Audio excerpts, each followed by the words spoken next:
Everybody, welcome to Drive Thru Board Game Blog. Today we're going to talk about the top 10 worst games of 2014, at least my most disappointing games. You'll probably see in a week the top 10 best games of the year. I know normally I do like categories or something, but I'm just going to do a top 10 this year because my categories are failing me. So let's jump in and get this one out of the way. And I was thinking about this the other day, as just a little anecdote real quick, is I don't like Amerigo. And most of my group kind of likes Amerigo. Not everybody, but a lot of them do. And it's sort of a fun thing. If I go in and I see them playing it or want to play it, I of course say something crass, and then they'll flip me a little bit about, hey, don't you want to play Amerigo? And so it's a fun, jovial atmosphere. And it's probably a little more colorful than you'll see on camera. But that's what happens when you hang out with your friends, is you kind of give each other smack, and you talk about the movies that they like that you don't like, and vice versa. So I hope a little bit of that spirit comes through here, and I will of course try to present some kind of critical analysis, and some of these games I've talked about before. But let's get this one out of the way and try to have a little bit of fun with it. And first I'm just going to have an honorable mention, because most top 10 lists of actual top 10s get an honorable mention, so let's do an honorable mention for the worst of. And my honorable mention, I can almost feel the shouts come, is Five Tribes. And I do not think it's a bad design. I don't think it's a bad production. I really can't find anything at fault with it in that sense, but the game, I played it 3 times and I never want to see it again, and I was bored to tears, and we basically end up helping each other in a cooperative way when like the last, 4 or 5 rounds happen, because it's like, okay, well, where's the most points for you, and what will that extrapolate into being points for everybody else to your left? And that's really the game all it boils down to, which is super kind of disappointing, because it was really hyped and, praised coming out of Gen Con. And the first time you play it, it's like, wow, this is pretty cool. And then the second time you play it, or at least when I play it, it's like, all right, it's not as good as I thought. And the third time I played it, I'm like, okay, that's it. And I know it gets a little bit of like, hey, don't play it with gamers, or you should play it with, family more. And I think I've kind of said that. So I don't really think it's really great in any shape or form. There's way better games for that. And actually got rid of Relic Runners, stupidly, thinking, okay, everybody's hyping this. This is going to be really good. I'll get more people to play this. And then got this, and then I not promptly, but soon after traded Five Tribes away back to get Relic Runners. I was like, why did I let that go? I really like Relic Runners. The family likes Relic Runners. So anyway, so I like Relic Runners better than Five Tribes. There you go. So let's jump into the number 10 now. Now the top part of this list is not like, in my opinion, horrible, but just I don't want to play them. So the number 10, and there's some caveats here, is actually Lap Dance. And so I played it once, and I kind of outlined a little bit, sort of loosey-goosey, in my little sort of post-play video that I did of it. Some of the problems I had with it. And, everybody at the table really kind of had a problem with it. Not with the theme now, just with the mechanics. But from what I understand, looking at their Kickstarter page, they are addressing some of that stuff. So it might be kind of a fun game, and you can kind of see a little bit of potential there with the core mechanics. It's got a very sort of, whimsical frenzy, dice rolling, card play kind of thing. Now, I do want to make a statement about the theme, is I actually think the way that they treat the theme actually works pretty well, because it's sexualized, of course, but it's also like a weird mixture of these cartoony characters and sort of this weird fetish kind of thing, where it's very playful, and to me feels very non-threatening when maybe it could feel threatening. And of course I assume that it might feel threatening to certain people, so I would stay away from that kind of game if you're sensitive in that area. But to me it was very whimsical, and I really liked how they treated the theme. I liked the artwork. I liked, the core of the rules and things. Now, to me, the name of the game is a little bit unfortunate, because the term lap dance, I think, puts you in sort of strip club mentality, and that's really where the game takes place. But there's a very seedy, dark underbelly to that world, and a very sort of I don't know, despondency to the underlying part of that. That's a whole other psychological topic, but the game comes across very sort of, very adult, but also very funny and sort of, kind of risque humor and interesting pairings and combinations and all this stuff. So I thought that was kind of interesting from a game perspective. But the mechanics and stuff, there's a lot of stuff that was really frustrating with the push your luck, and it kind of handcuffs you in more ways than one. And, with terms of the gameplay mechanics, but maybe that'd be something that you could revisit. Now, something I won't ever bring into my house because there's children here and stuff, and that's not appropriate. But I think in certain settings, it should be okay. And, I'll be interested maybe to play it one of these years down the road and see how they change it, if they change it at all. So that's kind of my number 10, but that's kind of loosey-goosey because probably second edition will be a little bit better. Maybe they'll fix some of the stuff. So, and number 9 is a similar thing, A Study in Emerald, which I played also 3 times, and wanted to like it. And I've talked about it before, but there is a new version of it coming out. I think it's a little bit more pared down. Now, this game has a little bit of deck building. If you're not familiar with it, it's sort of a team game, but you don't know who's on your team, and you're doing some deck building, and there's some area control where you're controlling different parts of the city, or different cities, I think. And so you're trying to figure out who's who and who's on your team, and the team that has the player with the least amount of points, nobody can win on that team. So even if you're in first, if the person on your team is in last, then you can't win. The second place player will win. It's really cumbersome and really awkward and very interesting to play, and probably one I would recommend you at least try. But at the end of the day, it didn't end up being very satisfying. But they are making sort of a more purely streamlined deck builder out of this. And so I'm interested to try that because it's a type of game that I like. You got like sort of your Battlestar Galactica, your Dead of Winter, that kind of game. So, but at the end of the day, it's like there's too much kind of thrown in it. And I think one of the things that I read that they're trying to do with the new version is they kind of felt like because it was sort of complex and awkward, they lost sort of the Neil Gaiman fan, who would be the fan of just the basic story, and they wanted to make something a little bit more accessible. So, maybe that'll kind of clean up the gameplay a little bit too. So that's another one that I'm looking forward to. And then the number 8 is Rattlebones. And this is a new game from Rio Grande Games, and I really wanted to like this game. This is one I haven't talked about before. And it's kind of geared as a kid's game, so it's a little bit higher up on this list. But having tried it with my son, we were kind of on the same page with it. Now, he's not very young, but basically it's a roll and move game, but you can reassemble the faces of the dice, and you can get different special abilities and stuff. So there is a little bit of strategy there to sort of as you equip the different die faces, because it has a really interesting, at least physically, the way you pop die faces on, and then it's got this little wedge tool, you can pop them off. That actually works pretty well. But the die things can be a little fiddly for kids a little bit. I think small kids would have trouble with it, but he didn't. But you kind of have a balance between trying to choose to give yourself some variability in terms of the places you can move versus the sort of special abilities you can do to get points.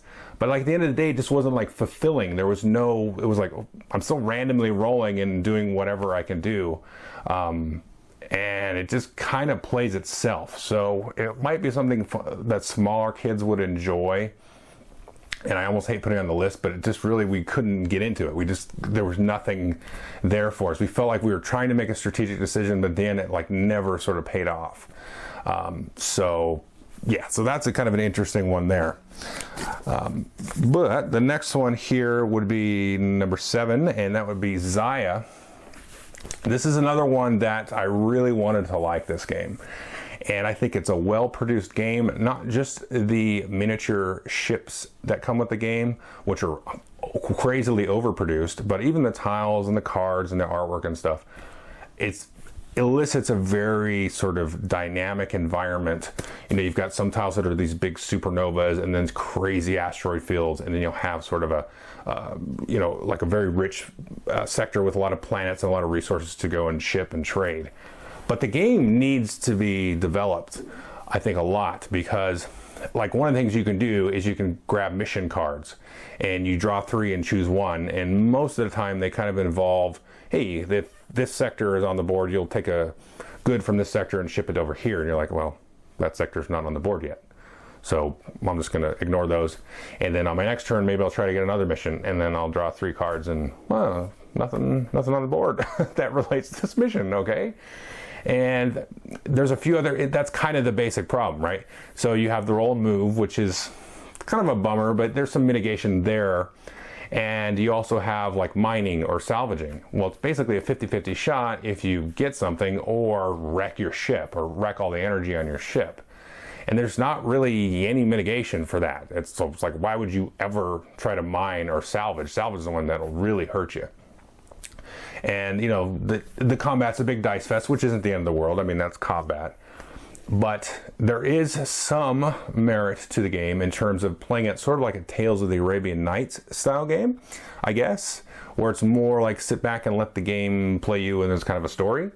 But I think the disappointment for me comes when I see the potential. I'm like, okay, well, if they had done a little bit more with the technology, because there's really just 3 techs. There's moving, and there is the, you know, you get engines and you get shields and you get different guns, and it's like, oh, that's it. And you do a little Tetris thing on your ship, and that's all there really is to the game. It'd be cool if there were some other different crazy things that you could do.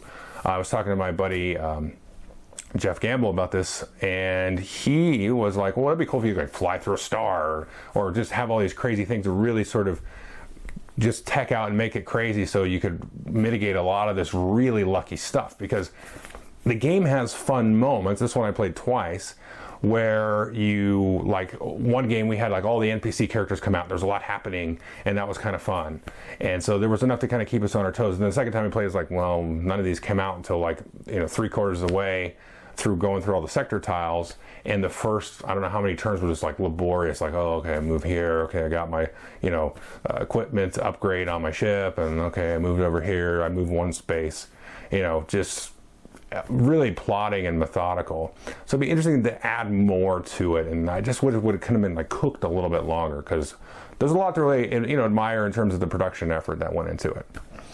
So what number are we on? 10, 9, 8, 7, 6. Number 6 is Chaos Ball.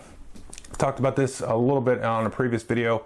Like I said before, I hate the card play, and the card play just drives me bananas, and I ended up not liking the whole like King of the Hill type of scoring, where you kind of score spots on the board.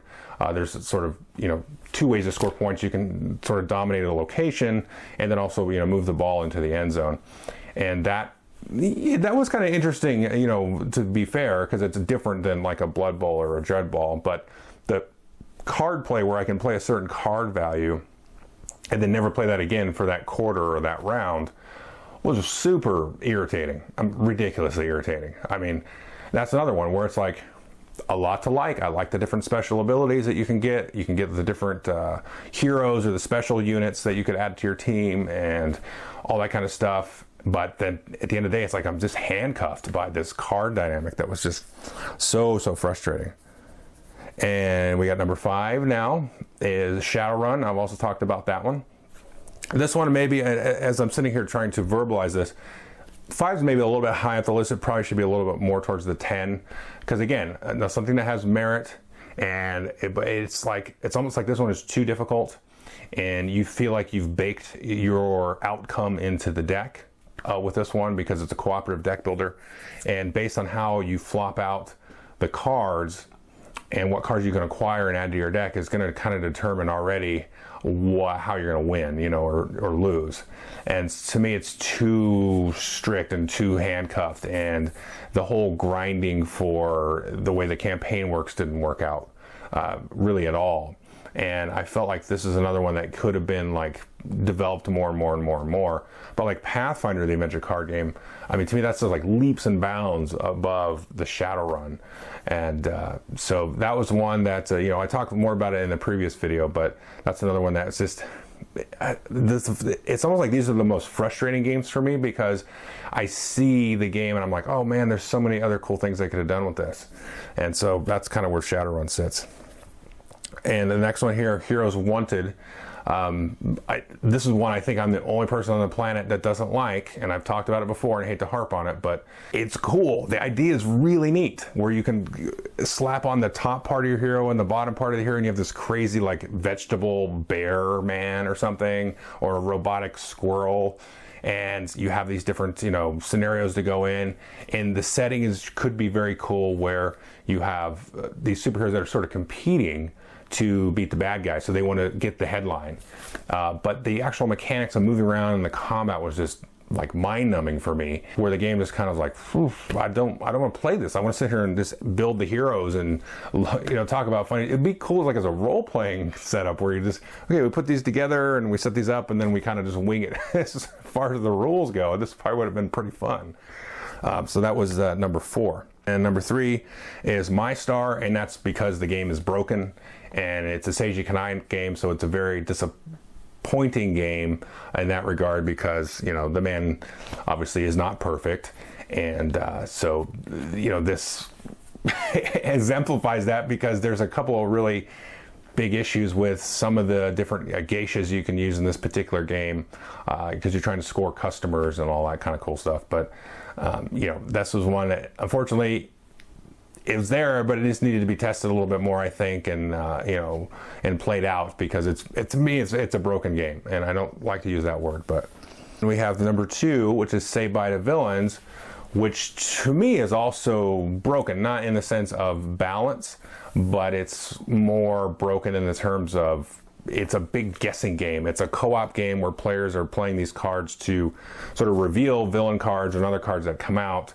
but nothing you do makes a difference. It's already baked into the deck, which is kind of where Shadowrun falters, but this is like 100%. I mean, you just kind of, okay, I guess I'm pushing my luck, but there's not really any luck. It's a big illusion, and that's, to me, it's a complete failure as a game, so that's the set number 2.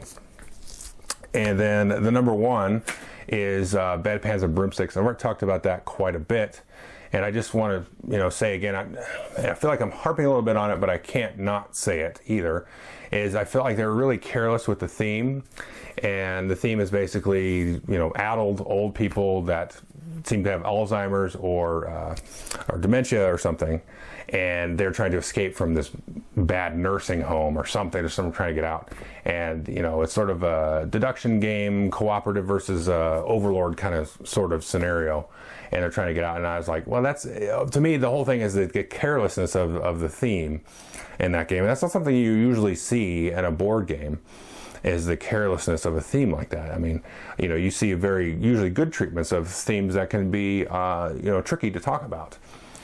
But like Lap Dance is one that I kind of thought was going to be careless, but I thought they actually did a really good job, treating that theme, which is just that's a big firework to touch.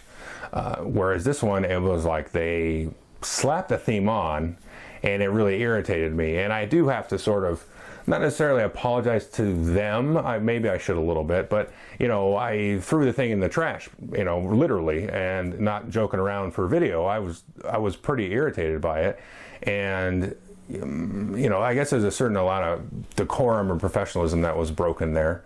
But I do think that Mayfair is a good company, obviously, and they make good games, and the designer, whose name is escaping me, but I know because he designed Saboteur, which is one of the games that I've really enjoyed over the years, the last several years. So I know these are people capable of putting out good work, and I'm sure they're good people, but it's like this mistake it's such an affront to me. Now, to share a little bit about that, I don't think I shared this in my previous video, and I probably should have. I guess somebody has told me that I should. My grandfather basically died of dementia, where his body kind of shut down. And so that's kind of where the emotion comes from, because having visited him, a few times in the VA hospital and all that kind of stuff, you kind of get a real good impression of what this kind of disease thing will do to somebody. And I would probably think it interesting somehow if somebody came up with a game about these serious topics. I don't mind that. I think that's pretty cool if somebody would do that, but not just to carelessly throw it on there.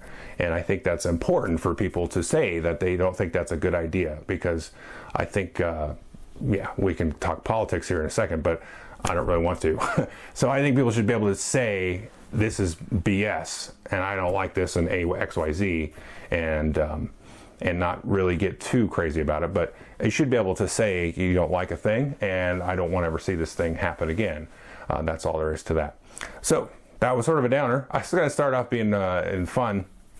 I knew I was going to get to that point, though.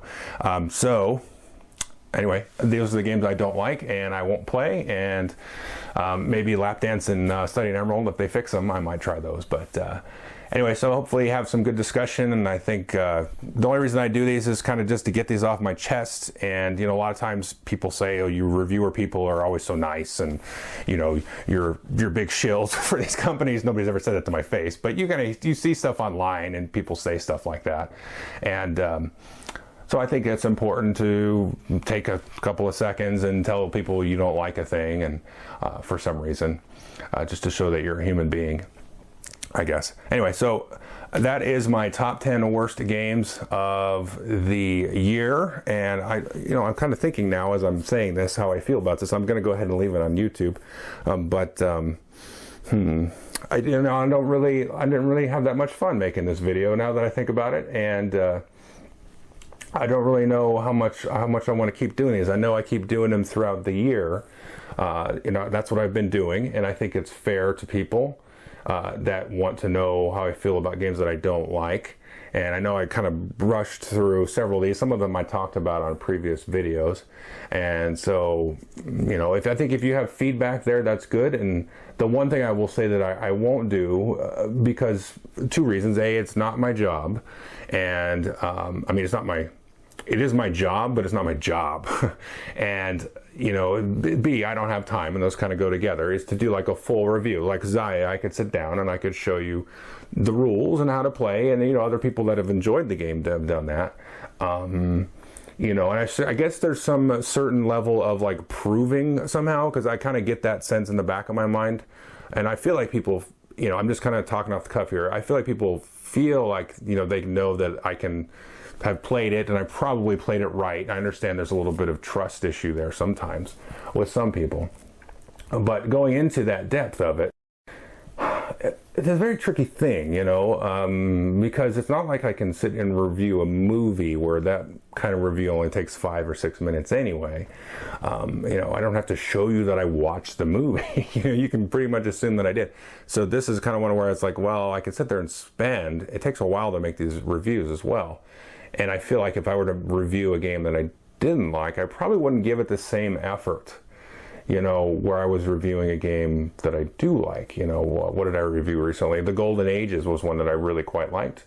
And, you know, I put a lot of time into making the edits and all that kind of crazy stuff. And, like, I don't feel like doing that with a game I don't like.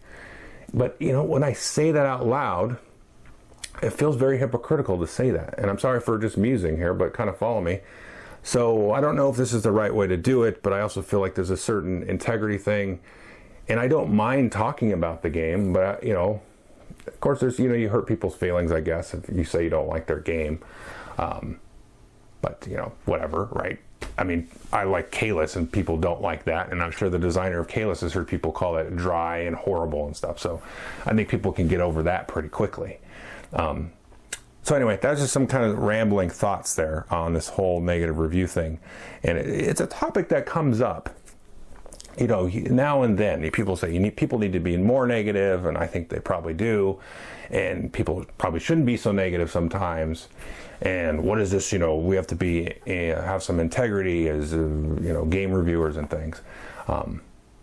It's a weird topic, because at the end of the day, that's not why I'm here. You know, I'm not here to help you figure out what to buy sometimes. You know, I'm sorry, but I do it because I want to tell you about the thing and what my experience was with the thing. And in terms of like helping you make a purchase decision, You know, some of the reviewers say, I recommend this, or this is approved, or whatever. And that's good. I think that's good. I think we need sort of like a consumer advocacy approach. That we need reviewers that do that. Not every reviewer has to do that, but I think it's good to have reviewers that do that.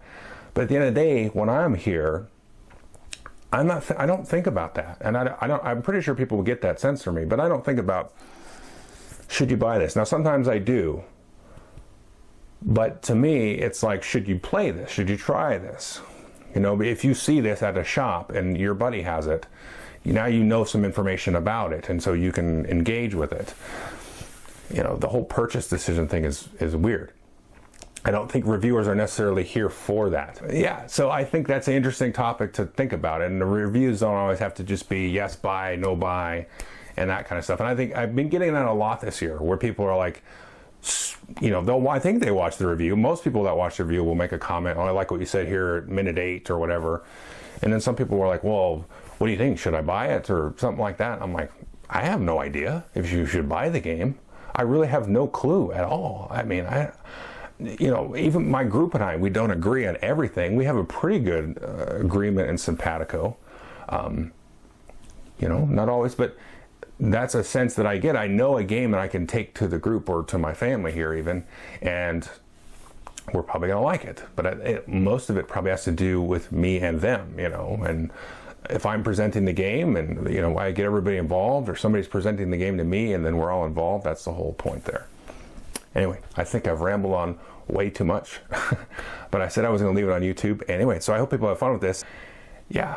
Anyway, people just need to have fun with it, and just, you know, chew on what I said. Don't feel like you have to tell me a right or wrong answer, but please comment if you are so moved, and I will absorb that comment, and I will appreciate the comment no matter what it is. So anyway, have a good year, and next week we'll be back with some more actual fun and some more reviews and everything. So anyway, thank you.